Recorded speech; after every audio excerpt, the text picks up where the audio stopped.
সুপ্রভাত। আমি অসম্ভব এই কথাটার সাথে সহমত পোষণ করি না। ছোটবেলা থেকেই আমি সেটা প্রমাণ করেছি বিভিন্নভাবে। ছোটবেলায় ডাক্তার আমাকে নাকি বলেছিল, আমার যখন বুঝ হয় নাই, আমি নাকি বাঁচব না। আমি খুব অসুস্থ ছিলাম, কিন্তু আমি আজও বেঁচে আছি।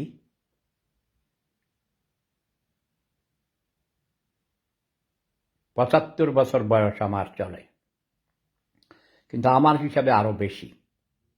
আমার হিসাবে আমার জন্ম ১৯৪৬ সালে, কিন্তু সেটাকে আমার মনে হয় ৪-৫ বছর কমিয়ে বলা হয়। কেন বলা হয় আমি জানি না। আমি ব্রিটিশ হতে চাই। আমার বড় ভাইয়ের জন্ম যদি হয় ১৯৩৮ সালে, তাহলে আমার জন্ম তার ৪জন পরে, না ২ ভাই ১ বোন, মানে আমার বড় ২ ভাই ২ বোন। সে ভাই হিসাব করেন তো দেখি, যদি ২ বছর করে হয় গড়ে, তাহলে তো আমার জন্ম ১৯৫০ সালে হওয়ার কথা, তাই না? তবে আগের দিনে তো কোনো ২ বছর গ্যাপ থাকতো না, তাই না? প্রতি বছর ১ বছর পর পরই সন্তান হতো। ধরেন ৩৮ থেকে যদি আপনি ৬ বছর বাদ দেন, তাহলে কত হয়? তাহলে তো ৪৮ সালে আমার জন্ম হয়। অল্পের জন্য ব্রিটিশ হই না রে ভাই। আচ্ছা, ১ বছর করে করে বাদ দেন যায় না? ৩৮ থেকে ৪ বাদ দিলে কত হয়? বাদ হবে না, কেন যোগ হবে। ৩৮-এর সাথে ৪ যোগ করলে ৪২, না এটা বেশি হয়ে যায়। আমার জন্ম ১৯৪৬ সাল। মুক্তা, তুমি এটা পৃথিবীকে জানিয়ে দাও আমি ব্রিটিশ, ঠিক আছে? তুমি অনেক সুন্দর সুন্দর প্রোগ্রাম করছো, আমি খুব ভালো, আমার ভালো লাগছে। অসম্ভব বলে কোনো কিছু নেই, সব কিছু সম্ভব। স্থান কাল পাত্র ভেদে যা করা দরকার তাই করো, বাট এগিয়ে যাবে দ্রুতভাবে। আরো কর্মী বাহিনী সৃষ্টি করো, আরো কঠিন কর্মী বাহিনী সৃষ্টি করতে হবে, যারা শুধু খাওয়ার জন্য আসবে না, বলবে নিজের খাওয়া নিজেকে নিয়ে আসতে হবে, স্বনির্ভর হতে হবে, আত্মনির্ভরশীল হতে হবে। হ্যাঁ, আমি চিরসবুজ, evergreen, Sefuda. Everything is possible. আমার জীবনে প্রমাণ করেছি।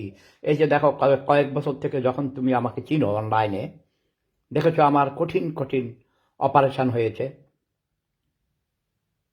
সুরভি ইসলাম, ওয়েলকাম। সবাইকে, সবার নাম বলা যাবে না, অগণিত। তোমরা এগুলো শেয়ার করে দাও আমার কথাগুলো। অসম্ভব বলে কিছু নেই। আমার জীবদ্দশায়, আমার জীবনে সেটা আমি প্রমাণ করেছি। ইয়েস, আমি এখনো প্রতিদিন 18 ঘন্টা স্টাডি করি। স্টাডি মানে বই মুখস্থ করি না, জীবন থেকে গবেষণা করি, বাস্তবতা থেকে আমি শিখি। এই যে মোসাম্মদ মুক্তা খাতুন, টাঙ্গাইলের একটি অজ পাড়াগাঁয়ে তার জন্ম। আজ সেই গ্রামকে সে জ্ঞানের আলোয় আলোকিত করে তুলছে। আমার জন্ম এমন এক অজ পাড়াগাঁয়ে, যেখানে রাস্তাঘাট ছিল না, বছরে ৬ মাস পানির নিচে থাকতো। বিশ্বাস করো, কাদা পানি, ল্যাংটা হইয়া ছোটবেলায়। গ্রামে প্রাইমারি স্কুল ছিল, 5 পাস করার পর সুচিপাড়া হাই স্কুল 2-3 কিলোমিটার দূরে হেঁটে যেতাম। ক্লাস 6-এ পড়া বাচ্চা ধান ক্ষেত দিয়ে মাঝখানে একটা খাল পড়তো, ধামরার খাল, অনেক বড় খাল। হ্যাঁ, শুনেছি ওই খালে নাকি কুমির আসতো ডাকাতিয়া নদী থেকে। ভয়ে বোয়াল মাছ নাকি, বড় বড় বোয়াল মাছ মানুষ ধরে খেয়ে ফেলে। এই খাল পার হয়ে হাফ প্যান্ট বা লুঙ্গি পরে যখন যেতাম, ন্যাংটা হয়ে মাথার মধ্যে বাঁধতাম। আমি একা না, দলে দলে আমরা কমপক্ষে 40-50 জন যেতাম এই খালের এই পাড় থেকে। তারপরে আমরা সাঁতার কেটে এক হাতে বই ধরে রাখতাম, কাপড় চোপড়গুলোকে মাথার মধ্যে বাঁধতাম টাইট করে। তারপরে সাঁতার কেটে ওই পাড়ে গিয়ে আবার কাপড় চোপড় পরতাম। ওই দিকটা স্কুলের ঘন্টা বেজে গেছে, কোনো রকমে আধা ভিজা জামা কাপড় পরে দৌড়াইতাম, যাইয়ে স্কুলে ক্লাস করতাম, আবার ফিরে আসতাম। হ্যাঁ, তখন আমি ছোটবেলায় প্রতিজ্ঞা করেছি আমার গ্রামে আমি স্কুল বানাবো, কলেজ বানাবো, বানিয়েছি। সেরিয়ারা হাই স্কুল অ্যান্ড কলেজ, এটা আমার দাদা পূর্বপুরুষরা, বাপ চাচা জ্যাঠারা হাই স্কুল বানাইছিল, তার আগে সেটা মাদ্রাসা ছিল, সেখানে কলেজ হয়ে গেছে। আর আমি নিজে আমার নিজের জায়গায় প্রত্যেক সম্পত্তির উপর আমার মায়ের নামে হাসমতুন্নেসা হাঁটু science and technology college and Swapnil kinder garden, আমার একমাত্র সন্তান আমার ছেলে স্বপ্নিলের নামে বানিয়েছি। সায়েন্স অ্যান্ড টেকনোলজি কলেজ মানে এমন লেখাপড়া করাবো, কাজ চলছে, সেটা হলো যে টেকনিক্যাল নলেজ থাকতে হবে। উচ্চতর লেখাপড়া করে ওই 3-4টা সার্টিফিকেট, ডাবল MA, এই সেই, অনেকে ডক্টরেট করেও বেকার ঘুরে। নাও, এমন লেখাপড়া করতে হবে যাতে 18 বছর 20 বছর বয়সে নিজের পায়ে দাঁড়াইতে পারে। ইঞ্জিনিয়ার হবে, টেকনিশিয়ান হবে, মেয়েরা নার্স হবে, সেলাই প্রশিক্ষণ শিখবে, দিবে, কম্পিউটার ট্রেনিং দিয়ে তারা যাবে, বিদেশে গেলেও চাকরি পাবে। MA পাস, ডক্টরেট, বিদেশে এসে চাকরি পায় না, বেকার, বুঝছো? ঘুষ সাফ করে, রেস্টুরেন্টে পেঁয়াজ কাটে, বাবুর্চি হয়, পত্রিকা বিক্রি করে। আমি ভিয়েনাতে এসে ডক্টরেট স্টুডেন্ট থাকাকালীন অবস্থায় 7 বছর পত্রিকা বিক্রি করেছি, ম্যাকডোনাল্ডসে কাজ করেছি।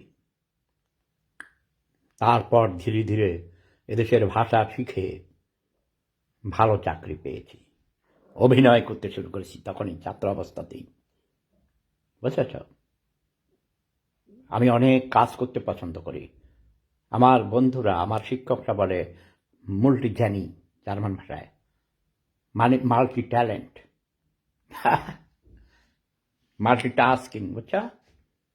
আমাকে কি বলে জানো? বলে যে তুমি bist du kleine Mann mit große Kopf, বলে যে তুমি ছোট মানুষ কিন্তু তোমার মাথা অনেক বড়।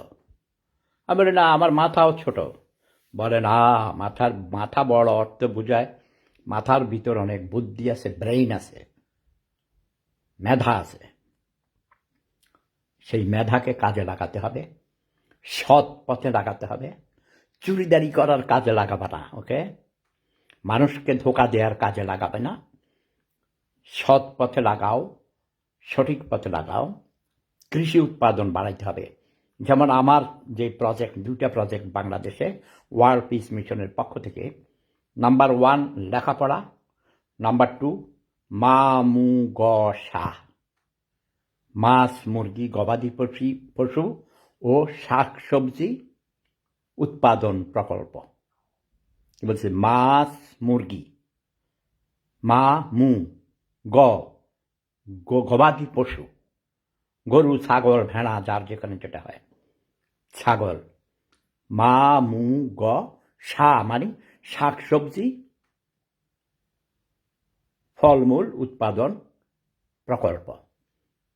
আমাদের এই মোসাম্মত মুক্তা খাতুনের অনেক জায়গা, ওর বাবা অনেক ধনী, তাকে অনেক জমি দিয়েছেন, সে সেখানে মাদ্রাসা করেছে, এতিমখানা করেছে, মসজিদ করেছে, স্কুল করেছে, লাইব্রেরি করেছে, এখন ফলের বাগান, ফুলের বাগান এবং গাছের মানে কাঠের বাগান করছে, গাছ লাগিয়েছে। এবছর অনেক, এবং প্রতি মাসে সেখানে কবিতা আবৃত্তির অনুষ্ঠান, গানের অনুষ্ঠান, নাচের অনুষ্ঠান, নৃত্যের অনুষ্ঠান যাকে বলে, এবং বিতর্ক প্রতিযোগিতা, সাহিত্য প্রতিযোগিতা, ও ম্যাগাজিন বের করছে, পত্রিকা বের করছে, টেলিভিশন চ্যানেল খুলেছে, এবং বাংলাদেশের প্রতিটি উপজেলা থেকে, জেলা থেকে বিভাগীয় প্রতিনিধি নিয়োগ করা হচ্ছে। তোমরা যারা আগ্রহী, কাজ করতে চাও, জ্ঞানের আলোকিত করতে চাও, নিজেরা আলোকিত হতে চাও, আমি অনুরোধ করব তোমরা সবাই মুক্তার সাথে যোগাযোগ করো, ঠিক আছে? মাটির মা ফাউন্ডেশন, এবং সেখানে সে অনেক কাজ করছে। আর আমি তাকে অনুরোধ করেছি প্রতি 3 মাসে একটা নাটক মঞ্চস্থ করার জন্যে মাটির মা কেন্দ্রীয় কার্যালয়ে। মুক্তাকে দেখার পর কথাগুলো আমি বললাম, সবার জন্য এই কাজগুলো প্রযোজ্য। প্রত্যেকের গ্রামে তোমরা, প্রত্যেকের পাড়ায়, মহল্লায় এই ধরনের প্রতিষ্ঠান গড়ে তোলো, লাইব্রেরি বানাও, পাঠাগার বানাও, স্কুল, কলেজ, যা কিছু সম্ভব পাঠাগার বানিয়ে সেখানে তোমরা আলোচনা করো। হ্যাঁ, বিভিন্ন সামাজিক সাংস্কৃতিক কর্মকাণ্ড করতে পারো, রাস্তাঘাট তৈরি করতে পারো, গরিব মানুষ যারা ঘর বানাতে পারে না তাদের ঘর তৈরি করে দিলে। ছোটবেলায় আমি এমনটি করতাম, আমাদের কাজের বুয়া যারা গরিব ছিল তাদের ঘর ঠিক করে দিতাম। আমরা পাড়ার কিছু ছেলে মেয়ে নিয়ে আমরা অনুষ্ঠান করে, আলোচনা করে ক্লাব বানিয়েছিলাম, যুগতরী সংঘ। যুগের তরী মানে এক যুগ থেকে আরেক যুগে আমরা তরী মানে নৌকা, নৌকাতে করে আমরা পেরিয়ে যাব, এমন মানে উত্তরণ ঘটাবো, বিপ্লব ঘটাবো, সামাজিক বিপ্লব। মানে মানুষ মেরে নয়, মানুষকে ভালোবেসে, মানুষের জন্য কাজ করে। যাক, আমি এখন থেরাপি নিতে যাব। তোমরা সবাই জানো মনে হয় আমি ভিয়েনা থেকে 300 কিলোমিটার দূরে আছি।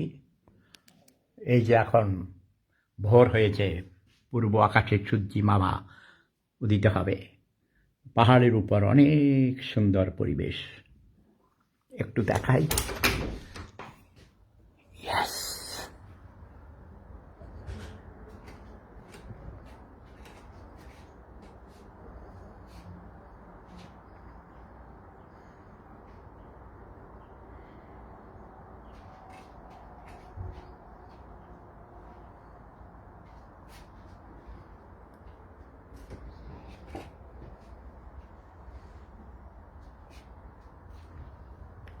দেখেছ,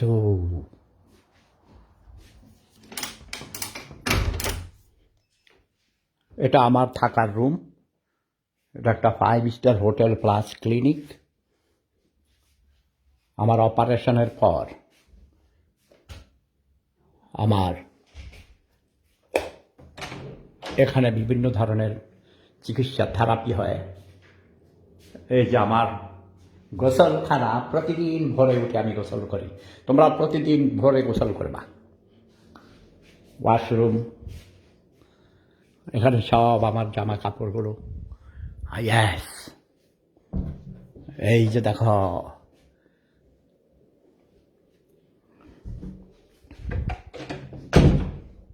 দেখেছ? এই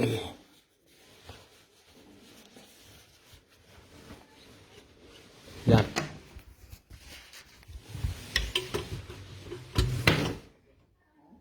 আমার যাবার সময় হয়ে গেছে, থেরাপি নিতে যাওয়ার কথা। দেখি আও। তো সবাই ভালো থাকুন, সুস্থ থাকুন। প্রেম ধর্ম সেরা ধর্ম। Love is power. Afroz Chowdhury লিখেছেন, দাদা সাকিব আল হাসানকে দেশে আসতে দিচ্ছে না, আওয়ামী লীগ করেছে বলে।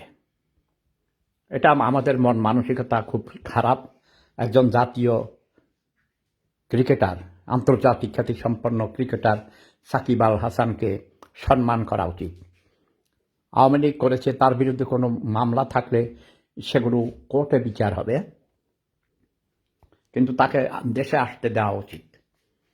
আমি মনে করি ছোটোখাটো অপরাধের জন্যে এত বড় আন্তর্জাতিক খ্যাতিসম্পন্ন একজন ক্রিকেটারকে জাতীয় সম্পদ, তাই না? তাদের সম্মান করা উচিত। আমি জানি না, আমি তো তাকে চিনিও না, দেশে ৩৩ বছর আগে চলে এসেছি দেশ থেকে। কি অপরাধ করেছে আমি জানি না, তবে এই অবস্থায় দেশে না যাওয়াই ভালো। কারণ এখন উত্তেজিত জনতা, ছাত্র জনতা, বোঝো না, আন্দোলন করে আমার হাঁসু আপাকে ভাগিয়ে দিয়েছে। হাঁসু আপার অনেক অপরাধ আছে, অনেক ভুল করেছেন, সেই ভুলের প্রায়শ্চিত্ত ভোগ করছি আমরা সবাই। আমারও ইচ্ছে করে দেশে যেতে, কিন্তু আমি তো হাঁসু আপার শাসন আমলেও যেতে পারি নাই, এখনও যেতে পারবো না। আমার মনে হয় না আমার জীবনে কোনো দিন আমার মাতৃভূমি, যেই মাতৃভূমিতে আমার জন্ম হয়েছে, আমার নারী পোতা আছে, যুদ্ধ করে যে দেশ স্বাধীন করেছি, সে দেশে আমি কি কখনো যেতে পারবো?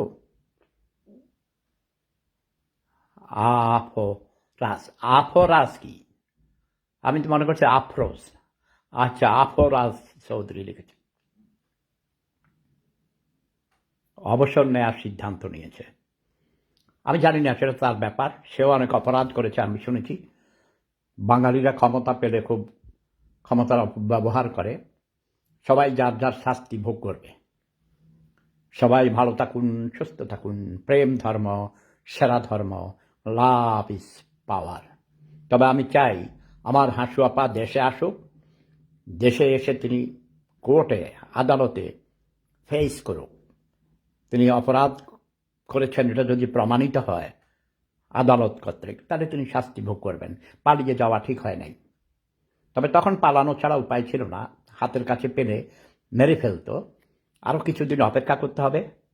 মানুষের মাথায় এখন রক্ত, মাথার রক্ত যখন নিচে নেমে আবার পায়ের দিকে যাবে, উত্তেজিত জনতা একটু ঠান্ডা হোক, ঠিক আছে না? সবাই ভালো থাকুন, সুস্থ থাকুন, নিজেকে ভালোবাসুন, মানুষকে ভালোবাসুন, নিজের দেশকে ভালোবাসুন, দেশকে স্বনির্ভর করুন, নিজের পায়ে দাঁড়ান। পরনির্ভরশীল থেকে বাঁচার চেয়ে মরে যাওয়া এটা ঠিক হবে না। স্বনির্ভর হওয়া ভালো। পরনির্ভরশীল হয়ে বাঁচার চেয়ে স্বনির্ভর হয়ে বাঁচা অনেক ভালো। Love is power.